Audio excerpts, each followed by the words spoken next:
How's it going, everybody? Um, this is episode 10. So every 10th episode, you're going to see me eat one of my favorite restaurants, and we're going to talk about some very interesting stock trading topics and investing as well. Today we're going to have In-N-Out. So before I start eating, let's address the elephant in the room. That I went to college in Texas, so a lot of my Texas friends are looking at me like, dude, what about WHATABURGER? And to those that don't know, WHATABURGER has a very huge cult following, just like In-N-Out. So if you grew up in California, most likely you're an In-N-Out fan. If you grew up in Texas or some of the southern states, definitely WHATABURGER is the way to go. But I cannot compare the two. To me, it's comparing apples to oranges. Both are the same size, about $3 to $5 billion in net worth. Both of them are not public; they're privately owned. And I think In-N-Out had $1 billion in sales in 2018. And WHATABURGER, I'm not sure, probably at least $1 billion to $2 billion.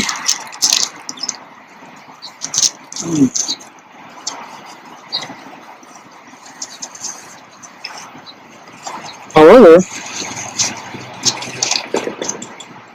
when it comes to consistency and customer service, In-N-Out hands down has WHATABURGER beat.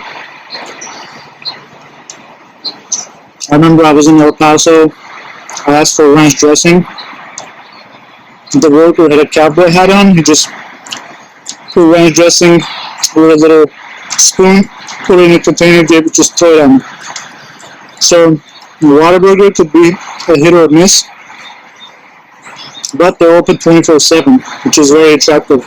And that's why they're doing more in sales than In-N-Out. But In-N-Out has an actual university where they send you to understand the expectations and how you're supposed to. All the In-N-Out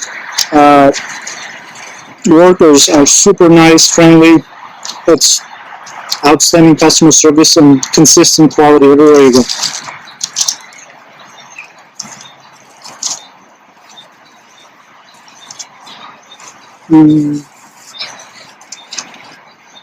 But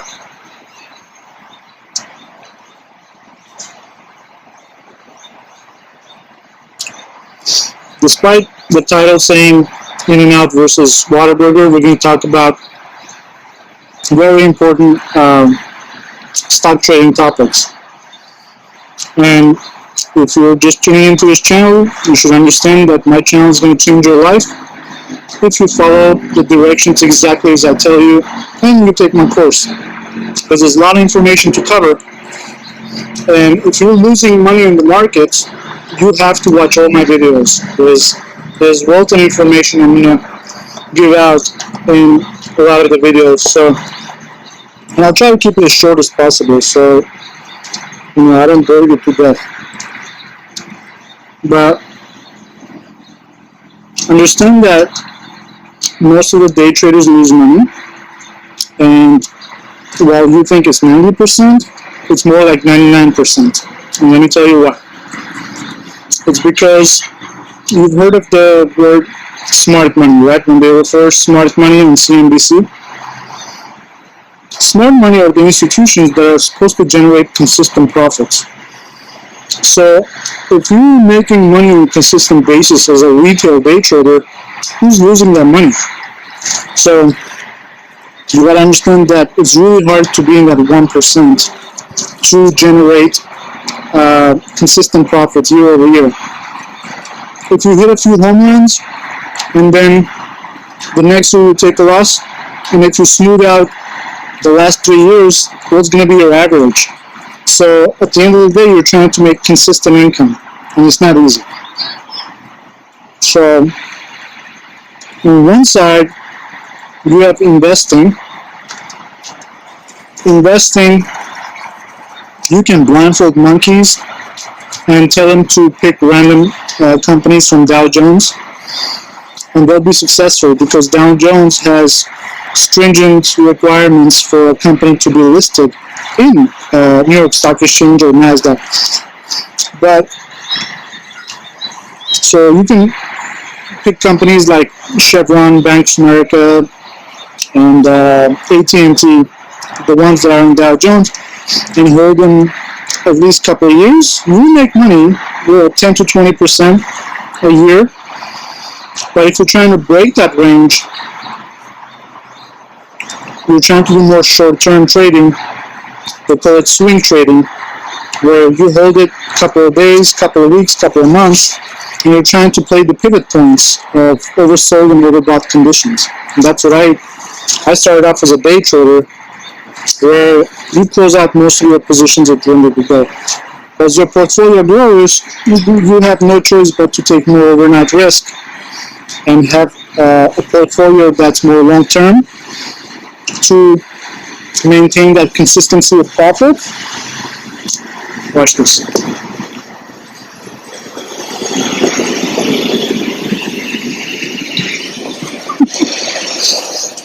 And you want to hold a small percentage of your portfolio, do your day trading, swing trading, to supercharge those gains, right?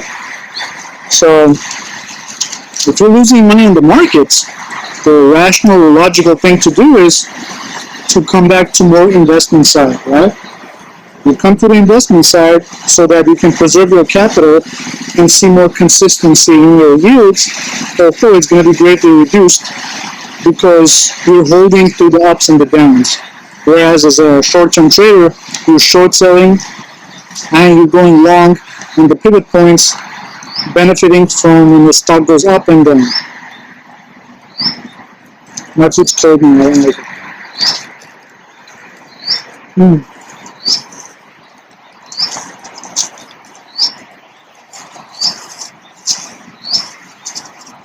Such a nice day.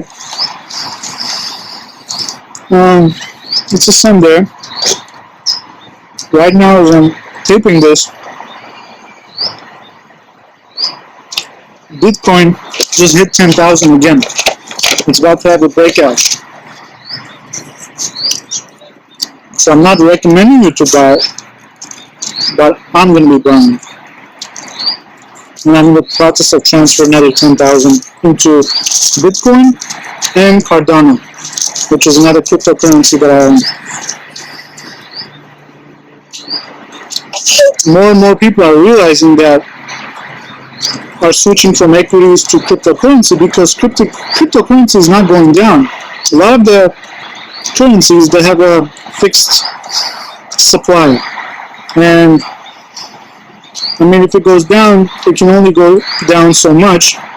And then there's other halving events that happen in Bitcoin, which basically, to put it simply, it makes it much harder for people to mine Bitcoin, which actually exacerbates the move up because now the supply actually cannot be increased, right? So, and there's a bunch of different cryptocurrencies that have different advantages, like Litecoin, Ethereum, but I'm putting most of my money in Bitcoin and Cardano, which are very volatile, but the payouts are expected to be very high. I think, in my opinion, I didn't believe that hype of Bitcoin going up to like 100,000 to year end, but I think it's going to hit 20,000 by December. That's my forecasting.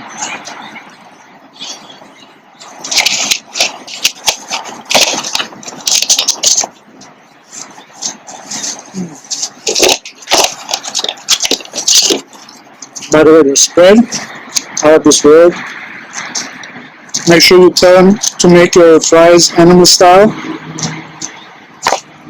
They put like the melted cheese and burnt onions and all that. So, if you haven't been there, I urge you to visit. They expanded to Texas while I was going to school in Texas. All the Californians that live in Texas went crazy. I mean, cops had to come to the parking lot to guide traffic because it was out of control. But WHATABURGER is really good too. I urge you to try it out. Most people on West Coast have no idea what that is. I don't think both companies are going to go public and issue stock because they want to make sure the quality doesn't go down.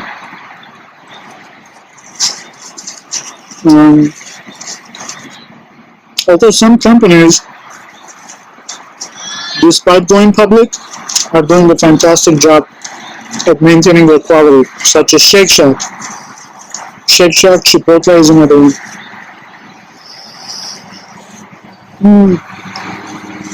But that's what I wanted to talk about, is mostly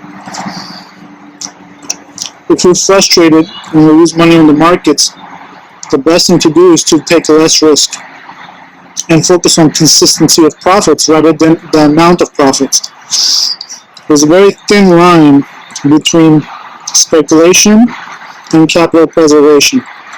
So, but you don't want to become an investor and just give up on your trading, because that's what a lot of people do. They get so scared because they lose so much money that they become an investor. You don't want to do that either. But find your sweet spot first. Find your risk appetite to understand how much you can afford to lose, how volatile the stocks are that you're trading. When you have multiple stocks open at the same time, one of them might gain, the other one can lose, bringing down your overall portfolio. So a lot of people just trade 1 to 3 stocks. That's it. And then there's a lot of people that just buy 10 different companies and hope for the best. That's really stupid. There's such a thing called Sharpe ratio and beta. You have to understand how to get an efficient structure on your overall portfolio based on the beta of each stock. And my free course actually goes into that more detail, into explaining the betas and the correlation towards SPY, which I don't want to get into right now. But yeah.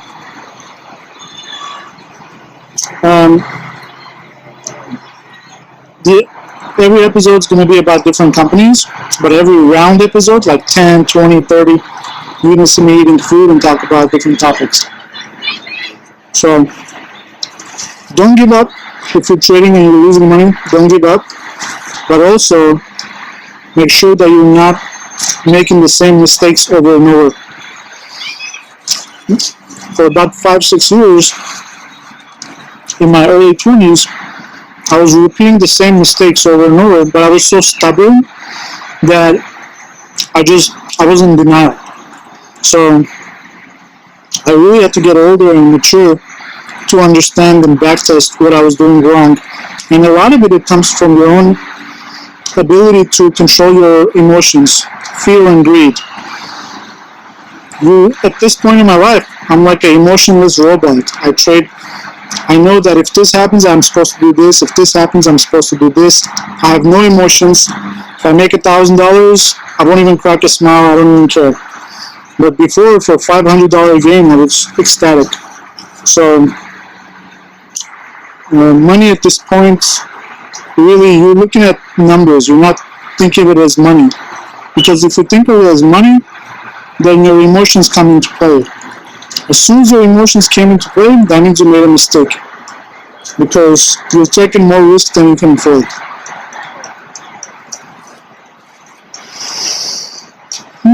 That's about it. I don't know what stock I'm going to do the 11th episode on. But I'll try to keep these videos about 10-15 minutes. Also, it took a long time for me to shoot the 10th video. I'm also a very lazy individual, so I like to do things on my own time.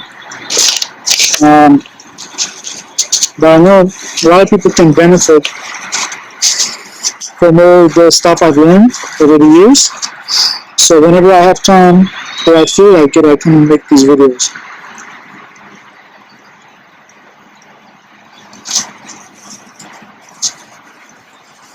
Mm. One more thing I want to mention before I go.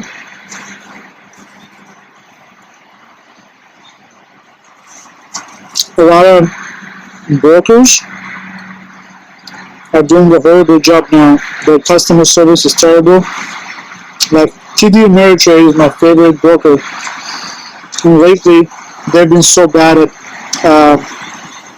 their wait time, and their customer service has been horrible. E-Trade, they had so many issues with their platform. I don't know if you know this guy named Portnoy. He lost like $50,000 to $100,000 because of the glitches in E-Trade, which I can also tell you I've experienced them also. Robinhood, forget it. The option pricing sometimes is inaccurate, causes you to lose a lot of money, and they have high spreads because they're not charging a commission, so they're trying to make money on the back end. So Robinhood is also, I don't recommend for people who are active day traders. My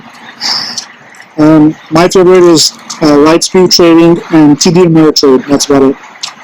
Alright guys, we'll keep it at 15 minutes.